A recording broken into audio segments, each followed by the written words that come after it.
মামা শ্বশুরের বাসায় বারবিকিউ প্রোগ্রাম।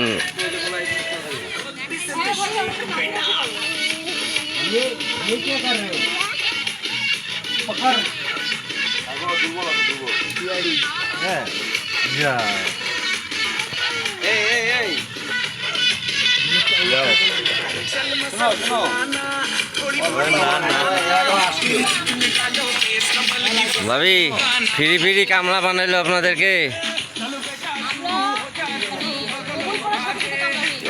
সেটা সেটা ঠিক ঠিক ঠিক ঠিক ঠিক ঠিক বলছেন। কবুল পড়ার সাথে সাথে হ্যাঁ মহাজন দাঁড়ায় আছে। আর আমার মহাজন বাসায় আছে, আমি এখানে কাজ করতেছি। আমার বেটাকে নিয়ে মাথা খারাপ। বেতন দেয় না, খাওয়ায় পড়ায় না, ওইটাই বেতন মানি নেন। এই যে কমপ্লেন আসতেছে, শুনুন ভাই এটা কথা, তুমি ভাবি বলে পারিশ্রমিক দাও না, এটা কোনো কথা? ভাবিকে পারিশ্রমিক দাও না তুমি? এককালীন পারিশ্রমিক দিয়ে দেবো। এককালীন দেওয়া ও এককালীনে শেষ না? সরকারি জমিগুলা 99 বছরের জন্য লিজ নেওয়া হয় না? হ্যাঁ ওই লিজে আছে আবার। আমাদের নিয়ে নেওয়া হয়েছে। আচ্ছা আচ্ছা আচ্ছা আচ্ছা, বিনামূল্যে।